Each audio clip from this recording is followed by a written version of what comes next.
The UFC returns to the Apex this weekend for the long-awaited fight between Gilbert versus Michael Morales, supposed to be on UFC 314 Miami, gets rescheduled to UFC 315, gets rescheduled to this weekend, so hopefully we get it. Let's get into it.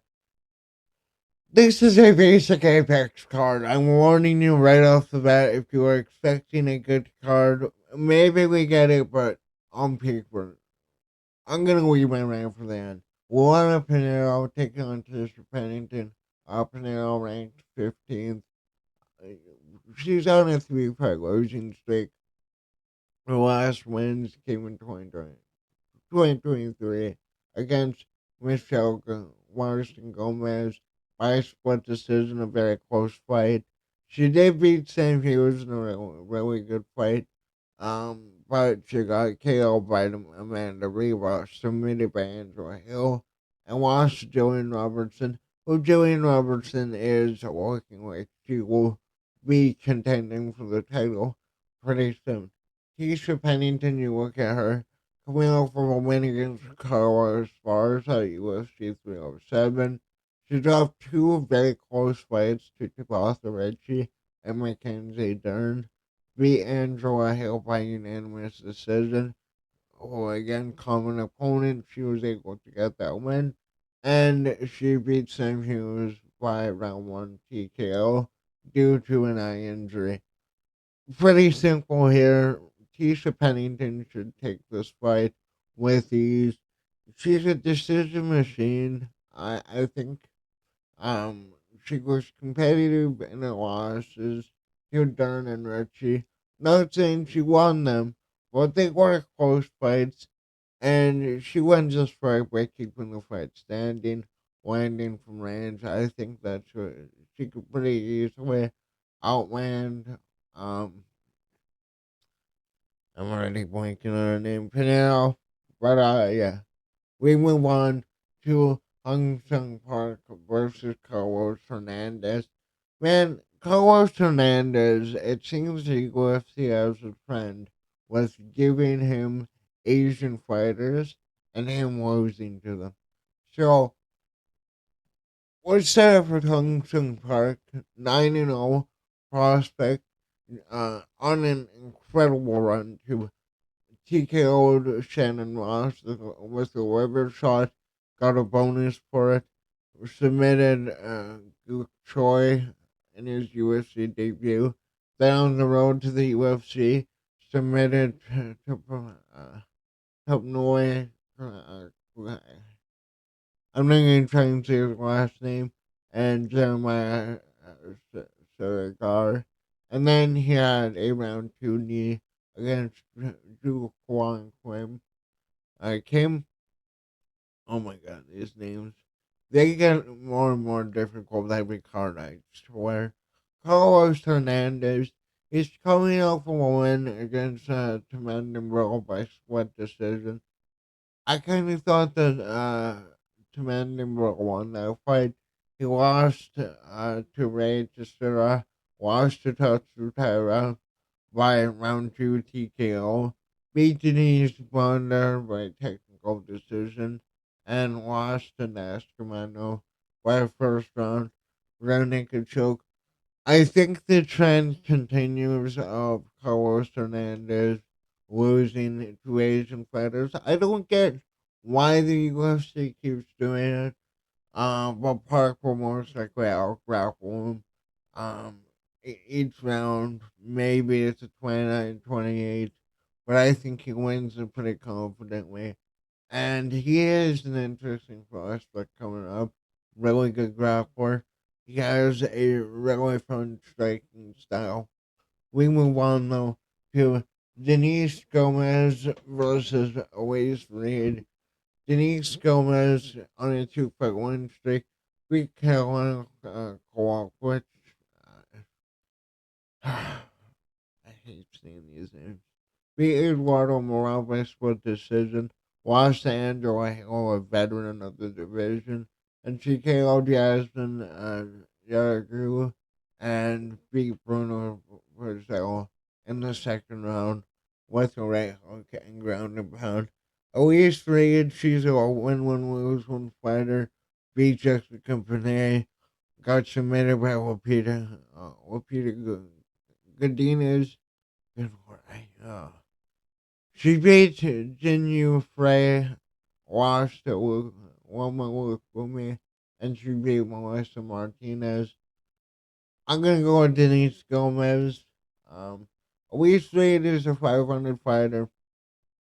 I think they should clip her with a punch against the cage and either finish her on the cage or by ground and pound. Denise Gomez just way the better striker. She has power. She's faster. And Elise Reed really hasn't had many fights that have impressed me. Um, yeah, I'm gonna go with Denise Gomez. Then we move on to Hide Your Dogs, Luana Santos. If you guys know anything about that one, she posted a very weird video that I'm not even able to describe what went on. But you can look that up. Versus Tenaro is well, Luana Santos.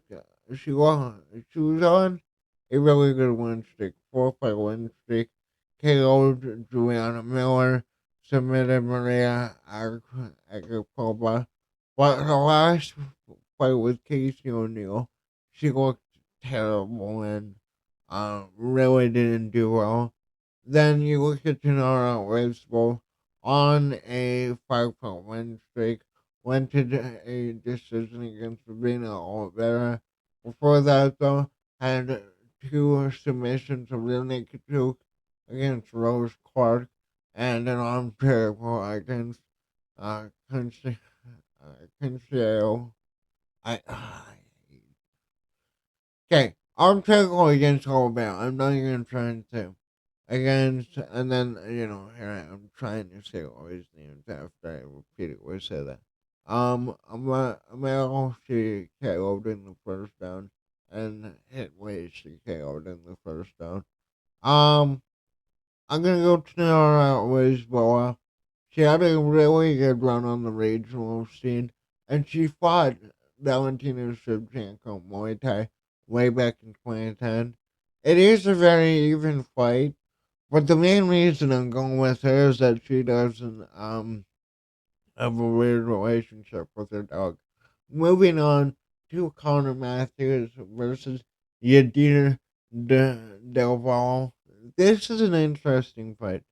Connor Matthews got finished in his last two fights, both knockouts. One due to an overhand from Jose Delgado. Then you had the left hook against Denise Rosetta. And then he was on a 2-fight win streak, won his fight on the Contender Series, came in on a first round and naked choke. You look at the idea of the bill as has a unanimous decision win against Antonio Monteiro. Looked really good in that fight piece, Antonio up on the feet. Pena Alamov, he beat by unanimous decision. Submitted a guy named Adam Smith in the first round. Unanimous decision, and then another round two knockout at Combat Global. I'm gonna go with the idea of Duvall by decision. He had a more impressive run on the regional scene, and when I was looking at this fight, that was the main thing I was looking at it since he has no fights in the UFC. I can see a potential white KO, but I just see more or less the idea Duvall just staying at range and outlanding Matthews. Conor Matthews, he seems to have potential. Well, he seems to have potential, but I think he already showed his ceiling. I could be wrong, but I'm gonna go yeah, Deval here. I actually am really interested to see if he can translate what he did on the regional scene into the UFC. I think he'd be a really fun prospect to look out for. We move on to Jared Gordon versus Thiago Moises. This is a very interesting fight here. Jared Gordon is he's arguably beating these guys. He had a very close fight with Nasrat Haqparast, which I thought he won. I gave it to Jared Gordon. He KO'd Mark Madsen in the first round. I remember when Mark Madsen came in. He had a bit of hype around him. Then I think was he finished back to back? No, it couldn't have been back to back. Either way, I can't forget what he's been up. I forget what Madsen has been up to. He had a no contest against Bobby Green. I think that was Student. I post. Paddy Pimblett again. He won that fight. Many people's eyes. Leonardo Santos, he beat by unanimous decision. Then you got Thiago Moises, who is a veteran of the UFC. He's been around for quite some time now, coming off of a win against Trey Ogden, lost to Gilbert Klein, beat Mitch Ramirez from a leg kick in the third round, which broke his or uh, demobilized him, I should say. Got KO by Benoit Saint-Denis. We know where Benoit Saint-Denis is currently at. He just had a really good win. The UFC needs to push Benoit Saint-Denis right. And then he got submitted by Mel Cruzella Costa, who is fighting on this card as well. This is a very tricky fight. This is a very tricky fight. I'm going to go with Thiago Moises. It's very close. But I think the grappling from Thiago Moises is the difference. I think Jared Gordon wins this fight. If it's a pure striking battle on the feet, Moises doesn't get any takedowns, doesn't shoot on him, doesn't push him against the cage. I have Gordon winning, but it is a pick 'em fight. I can see either of them winning this, and I agree with the odds currently. It should be a really fun fight though. And you gotta think, Jared Gordon. So, you know, Patty goes out, dominates Winko Chandler. That only boosted Gordon's stock. So we'll see. Very close fight. I cannot stress enough. I switch back and forth a good 4 times between these two fighters. But ultimately, I think Wednesdays with this drive one is the difference. We move on to Mateus Camilo debuting in the UFC against Gabriel. Gabriel. Matias Camilo won his last 5 fights, 3 by finish, a triangle arm bar in the third round against Dorian Ramos, KO'd Alberto Romo in the first round, and submitted Jake Heffernan by Kimura. Gabe Grano, coming off of 2 really tough fights, one the Bryant battle, where he got knocked out by a counter right hook, and then the other being a unanimous decision loss to Ingeri. But he KO'd Johan Wanesi and beat Phil Rowe by decision. Lost to Daniel Rodriguez.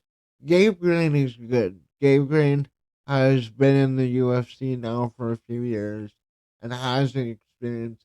Camilo, though, has really impressed me. When I went through his fights, he has finishing ability. He's a really good striker. And I ultimately think he will get it done by decision. It would be really good for him to get a knockout here, but it most likely will be a standing fight. Gabe Green has ran into a lot of rising talent lately, which is kind of why I'm leaning towards Camilo. and he is improving on the ground. He had a lot of issues with takedowns early on in his career, but he's gotten better. He's developed a submission game. And I think uh, the fight will mainly be on the feet, which favors Camilo tremendously. We move on to a very interesting fight between Julian Erosa versus Melchizedek Costa. Julian Erosa, rebounding from two knockouts back to back, finds himself on a three-fight first round finish streak. Hasn't seen a second round in, I believe, 5 or 6 fights. Melchizedek Costa, on the other hand, on a three-fight win streak, beat Christian Rodriguez in a really good performance in his last fight. Submitted Andre Fili in the first round with a guillotine choke, which is a really good win. Submitted Shaylin Nurdembeki as well. Got KO by Steve Garcia and beat Austin Wingo. Julian Erosa, the veteran, I believe Erosa is going on like his final run here. And, he's close to 40. He's gotta be. Marcos Costa, though, a newer guy in the UFC, on a really good run. Had that step back against Steve Garcia, but outside from that, has worked really good in the UFC. I'm going with Julio Rosa. I'm going with the veteran continuing his streak, and I genuinely think Rosa is going on a miracle run. He, I don't know if he makes it to the title. I want to see him at least make it into the rankings and get some fun fights against some big names afterwards. Like, I'm always a fan, and I spelled his name wrong in my second point. I'm always a fan of these veterans who go on these little runs at the end of their career. Like, Arlovsky did it before he left. I like seeing it. It's just something about seeing the old timers. Well, that's despicable, boy. The old guard, going on one last run, and maybe making it out the ladder and fighting the star. Mainly a high pick here. I will fully admit. The more logical pick here is Costa, but I think also he can defend a few takedowns. He can land Costa on the feet, and I feel like he can land a head kick. Uh, Perfectly timed. That drops Costa, and he pounces on him. I really want Rosa to win. I'm picking him mainly because I want him to win, not because of logic. We move on to a very interesting fight between Nursultan Ruziboev taking on Dustin Stoltzfus. Ruziboev had that setback against Walking Buckley, where Walking Buckley took him down multiple times, outworked him. He came back, he got a second round knockout against Eric Mechanico. Before that, though, was on one hell of a run. KO Cedric Dumas, known law respecter and law follower. He KO Bruno Ferreira, which is massive. He gave Bruno Ferreira his first loss and submitted Pavel Wisaki. We were surprised his only 21 first round finishes. And then you look at Dustin Stoltzfus. He KO'd Marc-Andre Bellew in the first round, who just broke Bruno Silva's skull. He ended up getting knocked out by Bruno Ferreira by a spinning elbow. Got submitted by Panel Soriano, and Abus Magomedov KO'd him as well. Who Abus Magomedov is making it into the top 15. I'm going to go with Sultan Ruzaboev by first round TKO. Rusev is better all around. He's a better grappler. He's a better kickboxer. Justin either gets a finish or gets finished. There is no other way this fight happens. And Rusev has 19 finishes in his entire career. Like 19 out of 31. What's that? Like a 7, close, like a 60, 70% average around there. I'm not really good at math. I went to the dumb math in high school. And he did well against Buckley. Well, again, I believe Buckley is the best welterweight we have right now. Should be a really fun fight. I hope Rusev wins too. I think he is a really fun fighter to watch. We move on to Sadiq Youssef versus Marion Santos. I believe we're getting close to the co-main and main event up next. Sadiq Youssef got KO'd by Diego Lopez in his last fight, who just fought for the title. Um, again, not a bad loss to have. Diego Lopez is one of the best featherweights. Did really well against Volk and knocked down Volk. He lost to Edson Barboza by unanimous decision. But again, Edson Barboza is a veteran of the sport, a legend, has some of the greatest knockouts in the sport. He submitted Don Shanice by a first-round guillotine, beat Alexei Carcass, uh, uh, Caceres, however you say it, by unanimous decision in March of 2022. Lost to Arnold Down. All of Yusuf's losses are to like legit contenders or legends. Outright. Marin Central. So he had a split decision win against Francis Marshall, which I think he lost.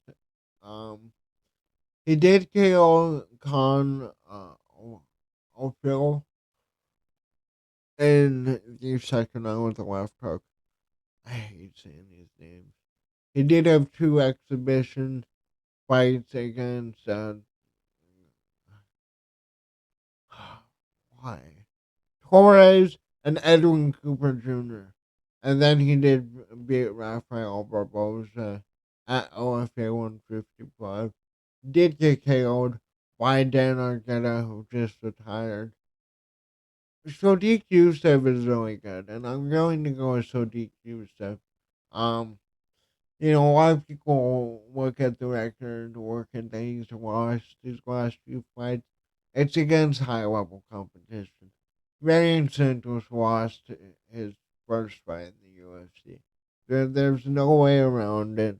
Um, yeah, like or not the first fight. He lost his last fight. I should have said.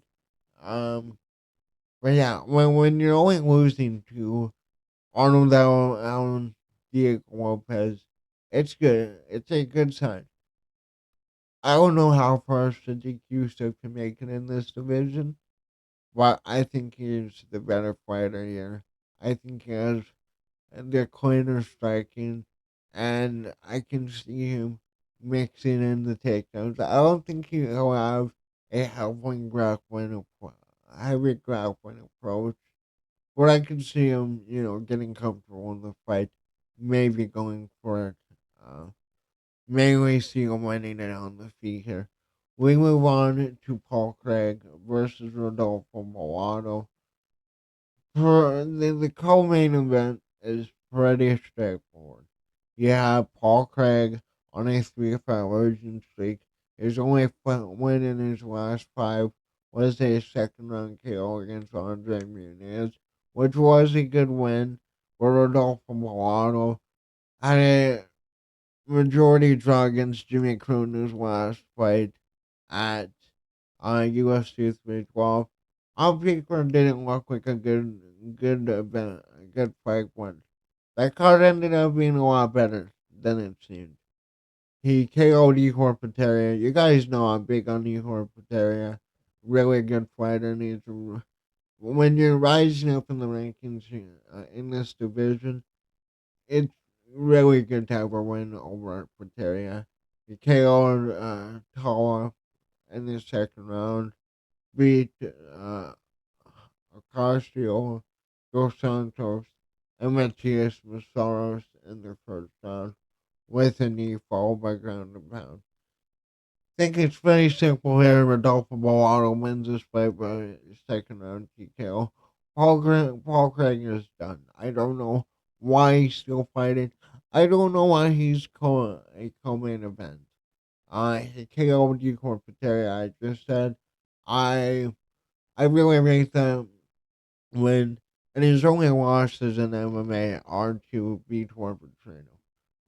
Twice by knockout. But I think he should get it done here. We'll see. Of all the guys entering the conversation at 185. Wait, this is 185. I need to double check. Um, I'm completely blanking on what it is.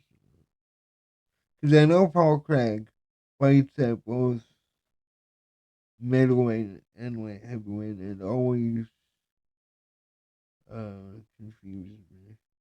Okay, it is light heavyweight. I was correct. Um, yeah, again, KO Corporateria, beat Corporateria. Looks like a beast. I think beat Corporateria has finished all but two of his fights in the first or second round. So I'm going with Bellato. Paul Craig probably retires. Again, ended up getting one of good wins. Got wins over Uncle Ive, wins over Jamal Hill, who became champions. Then we move in to the main event between Gilbert Burns, number eighth welterweight, taking on Michael Morales. Gilbert Burns riding a 3-5 losing streak to Sean Brady. Got KO'd by Jack Della Maddalena, but he did really well against Jack Della Maddalena. And he lost to Bilal Muhammad. Two of the guys they lost to won the belt. Then he had to win over Jorge Masvidal while Jorge Masvidal retired. Submitted Neil Magny, a veteran of the welterweight division. Michael Morales, we know, is undefeated, 17-0, coming off of a first-round knockout over Neil Magny, a common opponent right there. Beat Jake Matthews by unanimous decision. Beat Max Griffin, KO'd Adam Fugit, and KO'd Trevin Giles. Michael Morales he's a really scary fighter. Um, you look at an undefeated fighter and you automatically think, oh, really good. Michael Morales is good. He is really good on the feet. But I think Gilbert Burns in his prime probably would have ran through Michael Morales. That's my honest opinion. But I think this is it for Gilbert Burns. I think he's 36, 37. He might even be 38. Um, but I'm going to go with Michael Morales. I was contemplating whether to go with decision or a late knockout. I he can catch him right away. I don't see it though. I don't see Gilbert going out early. But I went with the decision. He's faster, younger, has the power to put out Gilbert Burns. I could see Gilbert Burns winning if he grapples Morales, but it's a small chance he's able to do that. Morales, if he finishes Burns 2, enters the many, names he covers in the 170 division. This is a really big fight for him. And I do think that this is the last fight we'll see of Burns, a former title contender. And Gilbert Burns had one hell of a run in the UFC. We'll have to see whether he makes the Hall of Fame. I wouldn't be opposed to it. But Morales is really good. He is really quick on the feet, really good power, And I think when you add him into that mix, man, it really gets interesting. I had JD with the belt. You have Shalko Rockmanov, who, well, just who he fights. You have Sean Brady. All of these names. I think Morales fits right in there in a few fights. But, yeah, man. Forget what Burns, though. Respect him. I would love to see Gilbert come out here, get the upset. I just think it's past this time. But that's what I have for this card. Let me know in the comments down below. What are your predictions? What do you think about my predictions down below? I'm interested to hear what you have to say. Thanks for watching. Later.